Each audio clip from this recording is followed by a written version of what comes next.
Baik, salah satu dari kutipan puisinya dan juga beberapa dialog pembicaraannya seperti yang mungkin di zaman kita ada istilah sayap-sayap patah ya. Nah, ini novelnya Sayap-sayap Patah yang pernah ia tuliskan sebenarnya berasal dari dialog dia dengan ibunya. Nah, ini sedikit saya bacakan. Aku teringat akan kata-katanya ketika aku berumur 20 tahun. Kiranya lebih baik bagiku dan siapapun seandainya aku dulu masuk biara. Jika ibu dulu masuk biara, tentu aku tidak lahir di dunia ini, sahutnya. Engkau sudah ditakdirkan lahir, anakku, jawabnya. Benar, tapi aku pun telah lama memilihmu sebagai ibuku. Lama sebelum aku lahir di dunia ini, kataku. Jika engkau tidak lahir di dunia, engkau masih sebagai malaikat di surga. Tapi aku masih tetap sebagai malaikat.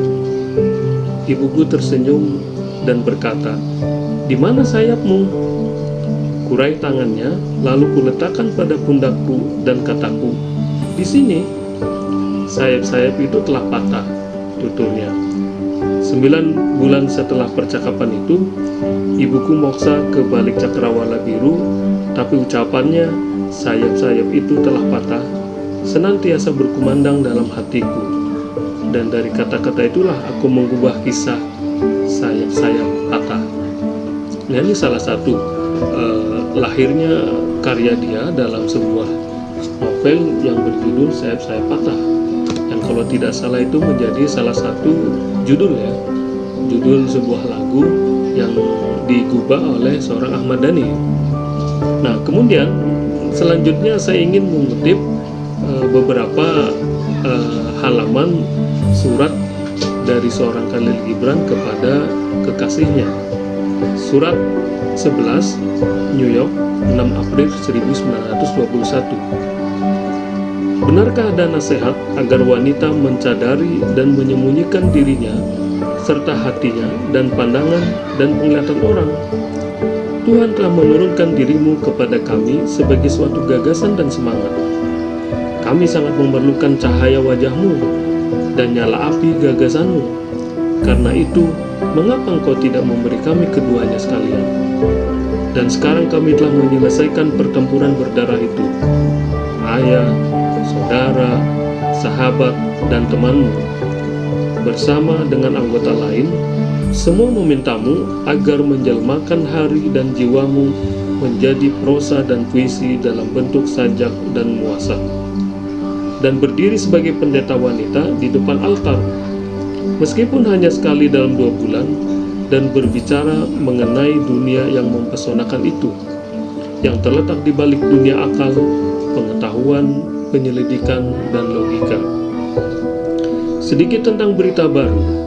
Aku telah memperoleh teleskop kelas 1, dan setiap malam aku menggunakan waktu 1 atau 2 jam memandang ke alam yang tak terbatas, berusaha mencapai yang jauh dan terpencil, dan mengagumi semesta agung.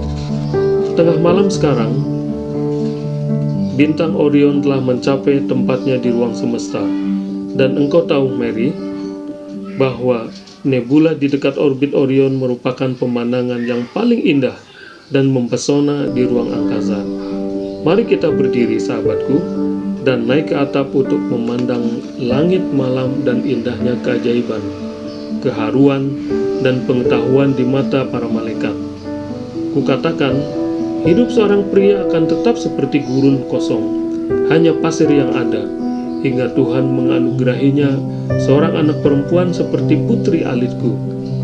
Juga kukatakan, duhai, bahwa pria yang tidak mempunyai anak perempuan akan mengangkat anak perempuan, karena rahasia dan makna sangkala tersembunyi dalam hati gadis atlet. Kusebut anak perempuanku sebagai putri, karena setiap gerak dan sikapnya, keselarasan dalam suaranya, senyumnya, candanya, kecerdikannya, semuanya menunjukkan waktu ratu. Lagi pula, ia berkuasa dan memegang teguh pendirian dan gagasannya, tanpa seorang pun yang mampu mengubah atau mengalihkannya. Tapi betapa manis pula kekuasaan dan pendapat yang mutlak. Nah, ini surat yang pendek, surat yang amat pendek, tapi inilah yang pertama aku tulis dalam 5 minggu ini. Maukah engkau membaca apa yang tidak tertulis? Akan kutulis surat lagi bila aku bangun di pagi hari. Tangan musim semi akan mengusap, menarik dari bawah selimut, dan menggandengku ke padang hijau tempat kehidupan memberi semangat baru kepada anak-anaknya, dan mengubah bisikan serta nafasnya menjadi lagu dan himne pujaan.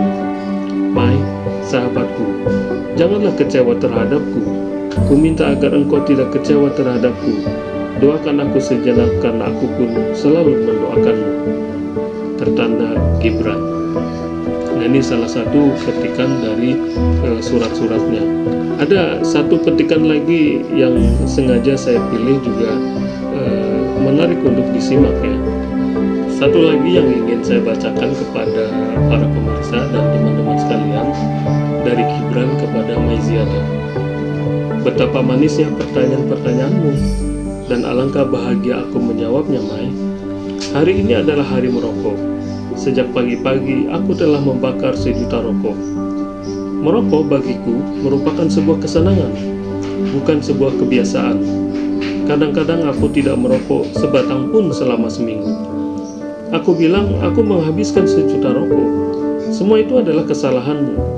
Jika aku sendirian di lembah ini, maka aku tak akan kembali. Tentang pakaian yang kupakai hari ini, aku punya kebiasaan memakai 2 setel pakaian pada saat yang sama. Yang satu ditenun oleh tukang tenun dan dibuat oleh penjahit, sedang yang lainnya terbuat dari daging, darah, dan tulang belulang. Tapi hari ini aku sedang memakai sebuah jubah panjang yang lebar dengan noda-noda tinta dari berbagai warna. Pakaian ini tidak berbeda jauh dari yang biasa dipakai para darwis. Hanya saja yang kupakai ini lebih bersih. Jika aku kembali ke dunia timur, aku tidak akan memakai sesuatu selain pakaian-pakaian timur model kuno ini. Adapun tentang kantorku, masih tetap tanpa langit-langit, tanpa daging, tetapi adalah lautan pasir dan lautan ether, seperti juga pada hari-hari kemarin, yang dalam, penuh gelombang, serta tak terbatas pantai. Namun kapal yang kulayarkan di atasnya tiada bertiang. Dapatkah engkau memasang tiang-tiang pada kapalku? Buku yang berjudul Kepada Tuhan masih terkatung-katung penerbitannya, dan lukisan yang terbaik terdapat dalam judul buku Perlambang yang 2 minggu lalu kukirimkan sejilid untukmu. Lalu kemudian setelah menjawab beberapa pertanyaan Mai Ziada, Gibran mulai menerangkan dirinya secara simbolis kepada Mai. Dia begini mengatakan, "Apa yang mesti kukatakan padamu tentang seorang laki-laki yang telah ditawan oleh Tuhan antara 2 wanita, yang satu merupakan impian si laki-laki ke alam kesadaran, dan yang satu lagi merubah kesadarannya menjadi impian? Apakah yang mesti kukatakan tentang seorang laki-laki yang diletakkan Tuhan di antara 2 lampu? Apakah ia sendu ataukah bahagia? Ataukah ia terasing dalam dunia ini? Aku tidak tahu. Tapi aku ingin bertanya kepadamu, jika kau masih tetap menginginkan laki-laki itu sebagai orang asing yang bahasanya tak dapat dimengerti oleh semua orang di alam semesta raya ini, aku tidak tahu. Tapi aku bertanya kepadamu, jika engkau ingin berbicara dengan laki-laki ini dengan bahasa yang diucapkannya, karena engkau lebih bisa memahaminya daripada siapapun juga. Di dunia ini banyak orang yang tidak mengerti bahasa jiwaku, dan di dunia ini juga banyak orang yang tidak mengerti bahasa jiwamu.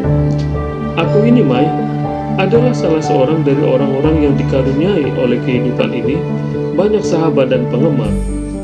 Namun katakanlah padaku, dapatkah kita mengatakan kepada salah seorang di antara para sahabat setia itu, bawakanlah salibku, ya karena dia seorang Nasrani ya. Barang sehari saja, adakah seseorang yang tahu bahwa masih ada sebuah nyanyian di balik nyanyian kita yang tak ternyanyikan oleh suara-suara dan tak terungkapkan oleh getaran tali-tali? Adakah seseorang yang melihat kegembiraan dalam duka kita dan melihat kedukaan dalam kegembiraan kita? Masih ingatkah kau, Mai, akan ceritamu kepadaku tentang seorang wartawan di Buenos Aires yang menyuratimu dan meminta apa yang biasanya diminta oleh para wartawan, yaitu gambarmu atau fotomu. Aku telah memikirkan permintaan wartawan ini berkali-kali, dan tiap kali itu pula aku berkata pada diriku sendiri, aku bukan seorang wartawan, jadi aku tak boleh meminta apa yang bisa diminta oleh wartawan. Tidak, aku bukan wartawan. Jika seandainya aku seorang penerbit atau redaktur sebuah majalah atau koran, dengan terus-menerus dan sungguh-sungguh, tanpa rasa malu, aku akan meminta gambarmu. Tidak, aku bukan seorang wartawan. Apa yang mesti kulakukan? Tertanda Gibran. Nah, inilah beberapa cuplikan dari surat-suratnya terhadap Maiziadah yang kemudian diabadikan dan diterbitkan kembali sepeninggal Khalil Gibran dan sepeninggal Maiziadah atas izin ahli warisnya. Nah, ini hanya sekelumit kecil saja dari beberapa contoh bahasa narasi yang pernah ia gunakan dalam kehidupan masa lalunya, kemudian dia tuliskan dalam bentuk surat-surat. Nah, ini juga hanya sekedar kecil dari tulisan-tulisannya, dan akan lebih menarik memang kalau kita jumpai novel-novelnya yang mungkin saat ini agak sulit ya untuk mendapatkan. Namun demikian, yang saya ambil kesimpulan dari kajian tokoh seorang Khalil Gibran ini adalah bagaimana ia bisa membahasakan sebuah fenomena kehidupan yang nyata dan real kita selama ini hidup di dunia. Ia bisa membawakan bukan hanya fisik dan badan kita untuk merasakan indahnya kata-kata dan tulisan-tulisan, tetapi ia sanggup membawakan jiwa kita itu untuk terbang jauh di atas cakrawala.